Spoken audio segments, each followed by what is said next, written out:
Mega DSC పేరిట 16,000కు పైచిలుకు పోస్టులు చంద్రబాబు నాయుడు గారు మొన్న ఈ మధ్య వదిలాడు. దాన్ని పూర్తి స్థాయిలో డిసెంబర్లో పూర్తి చేయాలని చెప్పి నిన్న క్యాబినెట్లో కూడా తీర్మానించడం జరిగింది.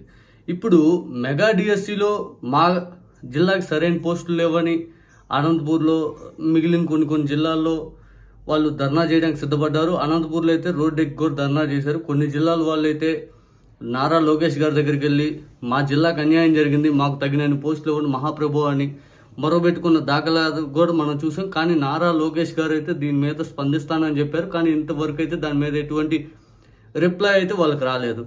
తాజాగా మెగా డిఎస్సిలో గురుకుల పాఠశాలకు చెందినటువంటి పాఠశాలలో 1143 పోస్టులు ఈ డిఎస్సికి అటాచ్ చేస్తూ ఆ పోస్టులు రేపొద్దున భర్తీ అయితే గురుకుల పాఠశాలలో 1143 మందిని తీసేసి వీళ్ళకి ఇస్తారేమో భయాందోళన నెలకొని రేపు భవిష్యత్తులో అదే జరుగుద్ది. ఎందుకంటే అక్కడ ఖాళీలోనే కాంట్రాక్ట్ బేసిస్ మీద గత 15 సంవత్సరాల నుంచి వాళ్ళు చేస్తూ ఉన్నారు కొంతమంది టీచర్లు.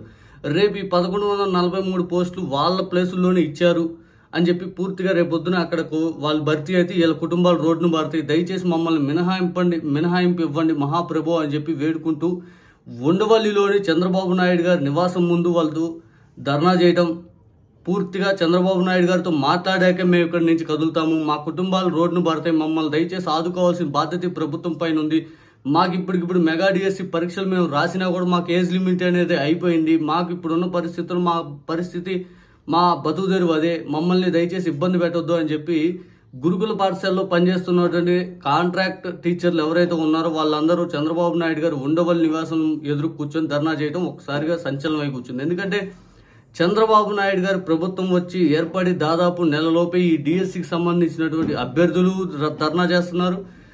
డిఎస్సి వల్ల మా ఉపాధి కోల్పోతుందని చెప్పి జాబ్ చేస్తున్న కాంట్రాక్టులు టీచర్లు వాళ్ళు ధర్నా చేస్తున్నారు. సరిపడిన పోస్టులు లేవని చెప్పి పూర్తి స్థాయి నిరాశలో లోనైన వాళ్ళు ఉన్నారు. ఏజ్ లిమిట్ పెరిగిపోయిందని బాధపడుతున్న వాళ్ళు ఉన్నారు.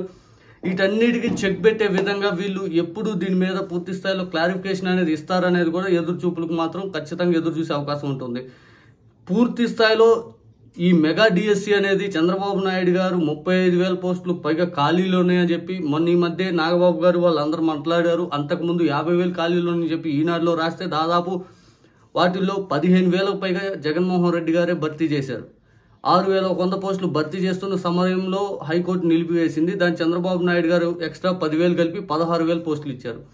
ఇప్పుడు ఏం జరిగిద్ది, అసలు ఏంటి పరిస్థితి అనేది కూడా చంద్రబాబు నాయుడు గారు పూర్తి స్థాయిలో రివ్యూ చేసో లేదా వీళ్ళందరికీ ఫైనల్గా పోస్టులు పెంచే అవకాశం ఉంటుందా, గురుకుల పాఠశాలలో వీళ్ళని కొనసాగించే అవకాశం ఉంటుంది. ఇది ఒక క్లారిటీ వేలో ఇస్తే దీని మీద ఇక ఈ రాదాంతం అనేది ఉండకపోవచ్చు. బహుశా అందరూ ప్రిపరేషన్ మోడ్లోకి వెళ్ళిపోతారు. ఈ ప్రిపరేషన్ మోడ్లో ఇన్ని పోస్టులు తక్కువైపోయినాయని బాధపడే వాళ్ళు ఉంటారు, ఇన్ని పోస్టులు మాకు ఎలా పరిస్థితులను బాధపడే ఏజ్ లిమిట్ అయిపోయిన రకరకాలు ఉంటారు. కాబట్టి క్లారిఫికేషన్ ఇవ్వాల్సిన బాధ్యత అయితే ప్రభుత్వం మీద ఉంటుంది.